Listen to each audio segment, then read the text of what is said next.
नमस्कार। अर्थशास्त्र विभाग में आप सभी का हार्दिक स्वागत है।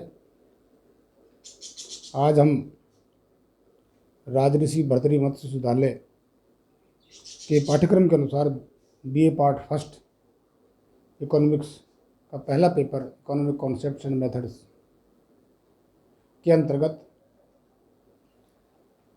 जो सबसे इम्पोर्टेंट टॉपिक है राष्ट्रीय आय का, नेशनल इनकम का, उस नेशनल इनकम के टॉपिक का अध्ययन करेंगे। राष्ट्रीय आय किसे कहते हैं? यानी कि राष्ट्रीय आय की जो कॉन्सेप्ट है, राष्ट्रीय आय का ये टॉपिक है, इसका हम निम्न बिंदुओं के आधार पर अध्ययन करेंगे।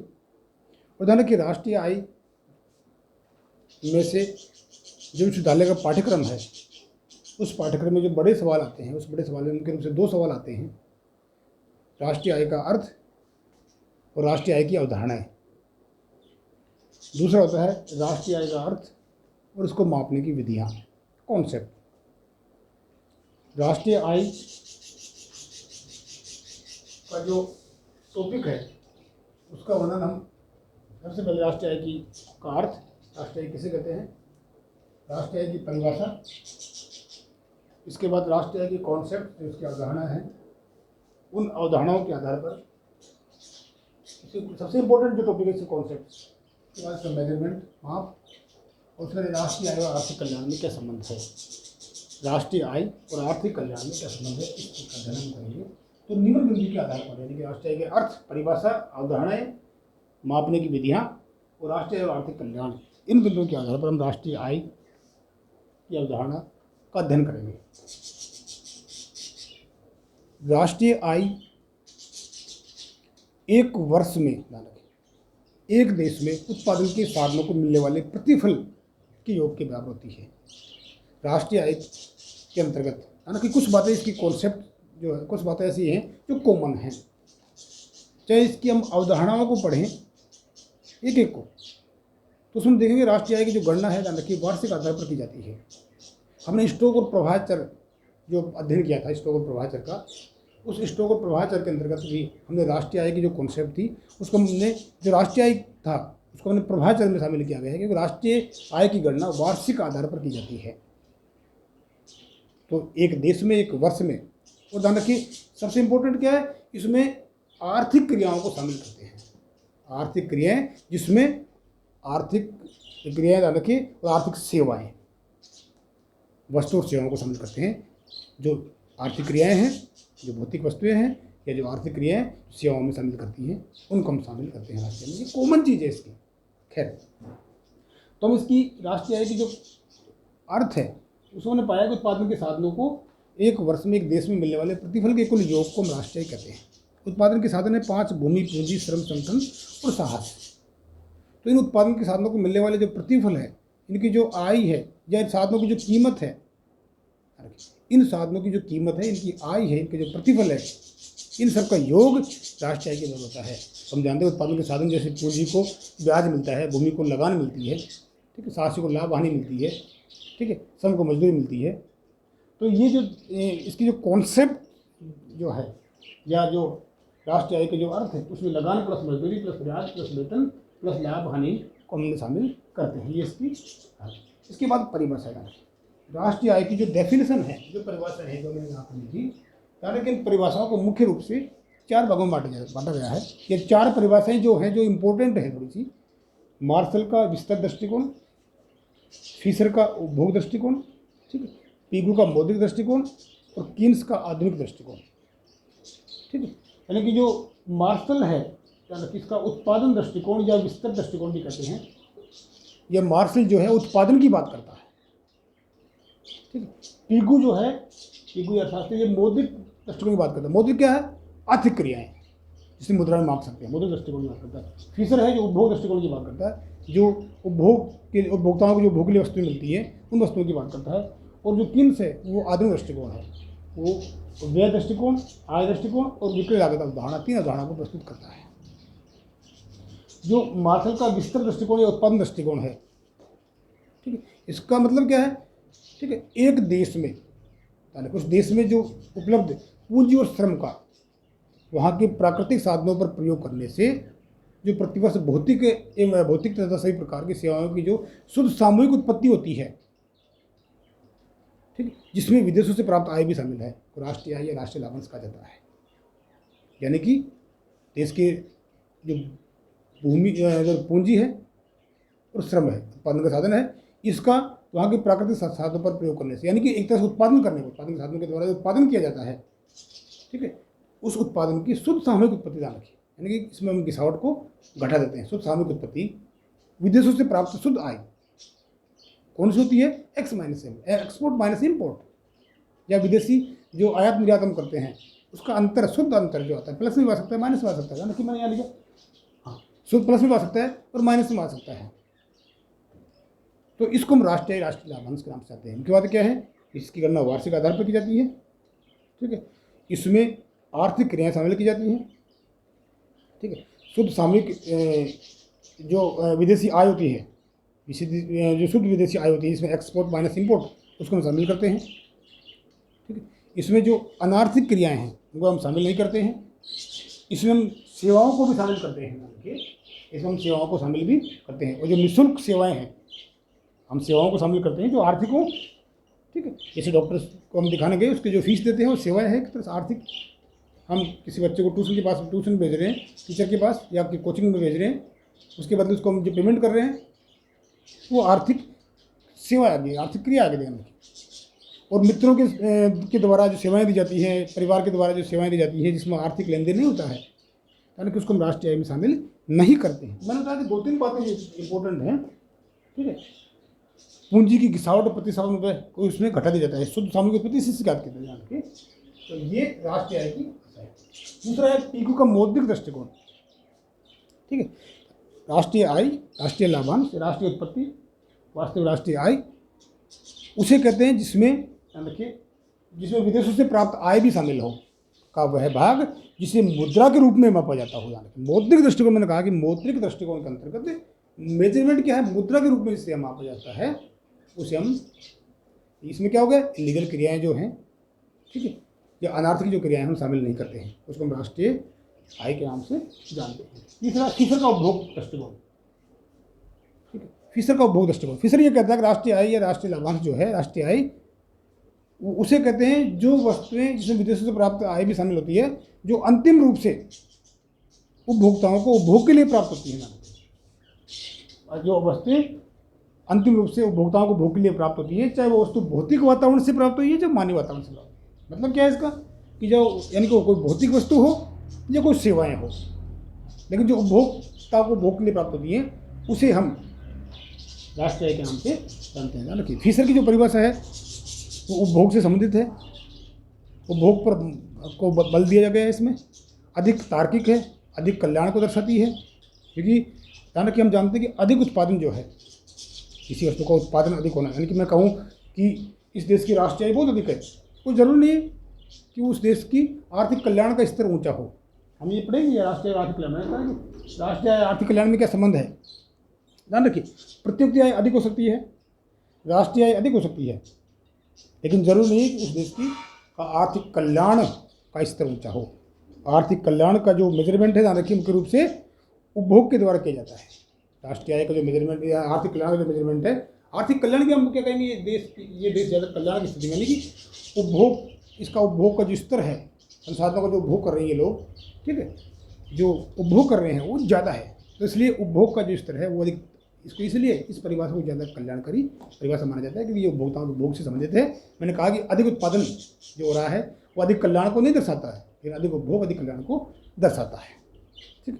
इसके बाद नेक्स्ट चौथी परिभाषा है कीन्स का आधुनिक दृष्टिकोण, यानी कि कीन्स, मैंने कहा कि 1930 में जो विश्वव्यापी आर्थिक मंदी आई थी, और उस मंदी में जो क्लासिकल थ्योरीज थी, जो हम क्लासिकल के सिद्धांत जो हम पढ़ते हैं, पूर्ण रोजगार का सिद्धांत पढ़ते हैं, अति उत्पादन नहीं होता है, ठीक है, पूर्ण प्रतियोगिता पाई जाती है।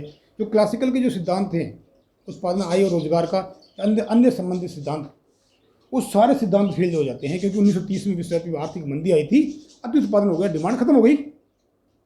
तो 1930 से पहले कीन्स भी जो क्लासिकल का समर्थक था, 1930 के बाद इसका आलोचक बन गया। 1936 में एक किताब लिखी थी, the general theory of employment interest and money, और उसमें इसने उत्पादन, आय एवं रोजगार या मुद्रा से संबंधित अनेक सिद्धांत दिए थे, और उसी के अंतर्गत इसने राष्ट्रीय आय की परिभाषा दी थी। और उस परिभाषा के अंतर्गत इसने राष्ट्रीय आय की परिभाषा को के 3 दृष्टिकोण दिए थे। यानी कि इसने ये कहा कि हम नेशनल इनकम जो है, राष्ट्रीय आय जो है, उसकी परिभाषा को 3 तरीके से ज्ञात कर सकते हैं। इसके 3 दृष्टिकोण हैं, अलग अलग दृष्टिकोण। कैसे? कुल व्यय दृष्टिकोण, y बराबर C प्लस आई प्लस डी, कुल व्यय दृष्टिकोण, टोटल जो व्यय किया जाता है, इसमें इन्वेस्टमेंट है, सरकारी व्यय है, उपभोग है, तो y बराबर C प्लस आई प्लस डी, कुल व्यय दृष्टिकोण क्या गणना की जाएगी। पहला तो साधन आय, y बराबर F I plus E P, यानी साधनों की आय प्लस साहसी का लाभ, साधनों की आय प्लस साहसी का लाभ बराबर y, राष्ट्रीय आय। इसलिए बताया। तीसरा विक्रय लागत अवधारणा, विक्रय लागत अवधारणा, यूजर्स कॉस्ट, ठीक है, विक्रय लागत अवधारणा। इसमें क्या होगा, इसकी y बराबर GNP माइनस यूजर्स कॉस्ट, सकल लास्ट उत्पाद माइनस उपयोग लागत, ठीक है, यूजर्स कॉस्ट। उपयोग लागत वह लागत होती है जो कुल लागत में से उस लागत को घटा दिया जाता है जो मशीनें आदि का उपयोग न करने से लागत आती है। अर्थात कुल शॉर्ट में मैं कहूँ तो एक तरह से कुल लागत में से जो स्थायी लागत है, यानी कि मशीनें हमने ला कर रख दी, ठीक है, उसकी कॉस्ट तो आ रही है, उसकी किराया जो है उसका जो आ रहा है, यानी कि जो उसको खरीद के लाया हम, जैसे ब्याज से खरीद के लाया तो उसका ब्याज तो आ रहा है, ठीक, किराया से लाया तो किराया उसका आ रहा है, फिर वो उपयोग में नहीं आ रही है वो मशीन, तो इसलिए एक तरह से स्थायी लागत है ये। तो कुल मिलाकर यूजर्स कॉस्ट किसे कहते हैं, जो परिवर्तनशील लागत है, ठीक है, इसे हम यूजर्स कॉस्ट कहते हैं। तो ये इसकी 3 जो कॉन्सेप्ट थी, ये इसकी कॉन्सेप्ट थी। तो ये हमारी राष्ट्रीय आय की मैंने बताया आपको। अब मुख्य रूप से जो हमने राष्ट्रीय आय की अर्थ और परिभाषा पढ़ा अभी तक, तो मुख्य रूप से क्या पढ़ा हमने, कि अर्थ और परिभाषा में हमने मुख्य रूप से ये पढ़ा कि नेशनल इनकम है, जो राष्ट्रीय आय है, कि देश की जो आय है, जिसमें विदेशों से प्राप्त आय भी शामिल होती है, ठीक है, इसमें विदेशों से प्राप्त जो आय है उसमें हम एक्सपोर्ट माइनस इम्पोर्ट कर देते हैं, तो उसमें शुद्ध विदेशी आय कहते हैं, ठीक है, शुद्ध विदेशी निर्यात भी कह सकते हैं आप इसको, ठीक है, क्योंकि शुद्ध का मतलब क्या होता है कि जितना हमने एक्सपोर्ट किया, ठीक है, उसमें से हमने जितना आयात किया वो घटा देंगे, ठीक है। और राष्ट्रीय आय की गणना वार्षिक आधार पर की जाती है, एक देश के अंतर्गत, यानी कि एक देश में, ठीक है, एक वर्ष में, और इसमें ध्यान रखिए सभी आर्थिक क्रियाओं को शामिल करते हैं। इसमें जो अनार्थिक क्रियाएं हैं या निःशुल्क लेन देन हैं या ऐसे लेन देन हैं जिनके बदले आर्थिक लेन देन नहीं हुआ है, परिवार है, मित्रों द्वारा दी गई सेवाएं हैं, इनको हम शामिल नहीं करते हैं। हालांकि इसमें सेवाओं को भी हम शामिल करते हैं, जो आर्थिक सेवाएं हैं जिनके बदले मौद्रिक लेन देन किया जा रहा है, उसको भी हम इसमें शामिल करते हैं, ठीक। और इलीगल क्रियाएं जो हैं, हालांकि ऐसी क्रियाएं जो इलीगल हैं उनको हम इसमें शामिल नहीं करते, यानी कि जो कानूनी रूप से सही नहीं है उनको हम इसमें शामिल नहीं करते हैं। तो मुख्य रूप से इसकी कॉन्सेप्ट है। उन्होंने कहा कि जब हम कई छोटे सवाल जब जैसे पूछे जाते हैं किसी उदाहरण में या किसी कंपटीशन में, तो इसमें ये दृष्टिकोण जो किस ने क्या कहते हैं ये भी इंपॉर्टेंट होते हैं। मार्शल ने जो उत्पादन दृष्टिकोण दिया था, ध्यान रखिए, मार्शल का विस्तृत किया उत्पादन दृष्टिकोण, ये उत्पादन से बात करता है, उत्पादन से संबंधित दृष्टिकोण है, ठीक है। पीगू का मौद्रिक दृष्टिकोण है, ध्यान रखिए, पीगू ने मौद्रिक दृष्टिकोण दिया था। मौद्रिक का मतलब क्या है कि उसने मेजरमेंट जो है आर्थिक क्रियाओं का मेजरमेंट मुद्रा के रूप में माप के उसने दिया था, मौद्रिक दृष्टिकोण कहलाता है। फीसर का उपभोग दृष्टिकोण कहलाता है। फीसर ने यह कहा था कि जो उपभोग के आधार पर, यानी जो वस्तुएं उपभोक्ता को उपभोग के लिए प्राप्त होती है, अंतिम रूप से ध्यान रखिए उन वस्तुओं को हम शामिल करते हैं राष्ट्रीय आय में। तो बात भी ठीक है, वस्तु हम जो भी उत्पादन करेंगे वो अंतिम रूप से उपभोग के लिए उत्पादन कर रहे हैं एक तरह से, चाहे मशीनें हों, चाहे हमारे कंज्यूमर आइटम हो, ठीक है, तमाम तरह की जो चीज़ें हैं जो उपभोग के लिए, उपभोक्ताओं को उपभोग के लिए तैयार की जाती है। तो ये कहता है कि जो वस्तु अंतिम रूप से उपभोक्ताओं के लिए उपभोग के लिए आए किसी वर्ष विशेष में, तो उसे हम राष्ट्रीय कहते हैं। और इसने ये परिभाषा इसलिए भी दी है कि राष्ट्रीय आय के अंतर्गत ये परिभाषा अधिक तार्किक भी है, उपभोग की बात करती है। इससे आर्थिक कल्याण का मालूम भी लगता है कि एक देश में वस्तुओं का उपभोग कितना किया जा रहा है, ठीक है। तो मैंने कहा कि राष्ट्रीय आय का अधिक होना या प्रत्यक्ष आय का अधिक होना अधिक कल्याण को नहीं दिखाता। फॉर एग्जाम्पल हम देखते हैं कि एक मान लीजिए गाँव है, उसका हम एग्जाम्पल लेते हैं, उसमें 100 परिवार हैं।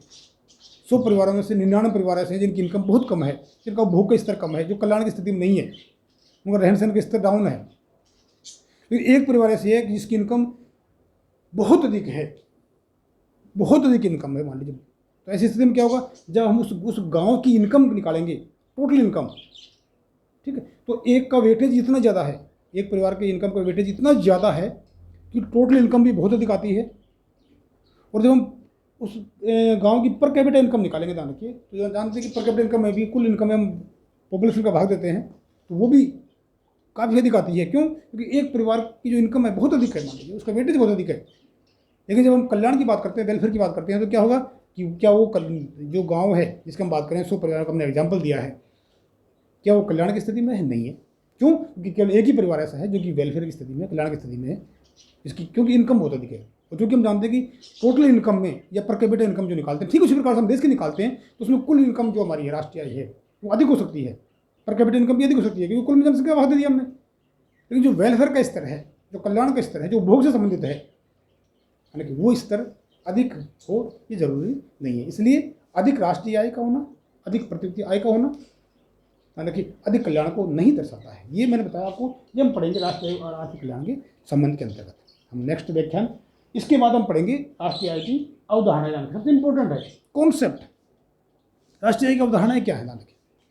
और इस अवधारणा के अंतर्गत हम शुरू से आखिर तक ध्यान रखिए, राष्ट्रीय आय की जो अवधारणा है, जीएनपी, सकल राष्ट्रीय उत्पाद से पर कैपिटा इनकम तक हम जब जाएंगे तो बहुत ईजी है। हम एक इक्वेशन के आधार पर, जो जीएनपी का इक्वेशन है कि इस प्रकार से हम इक्वेशन सकल राष्ट्रीय उत्पाद याद करते हैं, उस इक्वेशन के आधार पर हम किस प्रकार से पर कैपिटा इनकम पर पहुंचते हैं, इस बात का हम अध्ययन करेंगे इक्वेशन के द्वारा, समीकरणों के द्वारा। उसके बाद हम एक संख्यात्मक उदाहरण लेकर इस राष्ट्रीय आय को हम सोल्व करेंगे। ठीक, तो ये राष्ट्रीय आय को समझने के लिए बहुत इंपॉर्टेंट है। जब हम कोई कंप्यूटर एग्जाम देंगे या हमारे छोटे सवाल जो आते हैं एग्जाम में, हालांकि वो इस कॉन्सेप्ट के इक्वेशन से संबंधित सवाल आते हैं, तो वो सवाल हम इस जब अवधारणा अध्ययन करेंगे तो उसमें हम देखेंगे कि ये इक्वेशन कैसे बनी है, इसमें ये चीज़ हम क्यों जोड़ रहे हैं, ये हम क्यों घटा रहे हैं, हालांकि उसका हम क्लियर एनालिसिस करेंगे। उसी आधार पर जब हम न्यूमेरिकल एग्जाम्पल लेंगे तो उससे ज़्यादा आसान रहेगी कि हम इस जो हमने इक्वेशन इसकी दी थी उसने इस चीज़ को जोड़ा था, इसको घटाया था, क्यों जोड़ा, क्यों घटाया था, वो हम अध्ययन करेंगे, तो फिर आसानी से हमको समझने में पता है। हालांकि मैं शुरू से कह रहा हूँ कि जो हमारी इकोनॉमिक्स की पेपर है, इसमें जो कॉन्सेप्ट्स हैं उनको यदि हम रट लेंगे तो हम समझ नहीं आएगा। इसलिए समझना जरूरी है कि ये क्यों जुड़ा, इसको मैंने क्यों घटाया, ये बहुत इंपॉर्टेंट चीज़ है। ठीक है, नेक्स्ट अध्याय में हम राष्ट्रीय आय जो है इसकी जो कॉन्सेप्ट्स हैं इनका अध्ययन करेंगे। ठीक है, थैंक यू, धन्यवाद।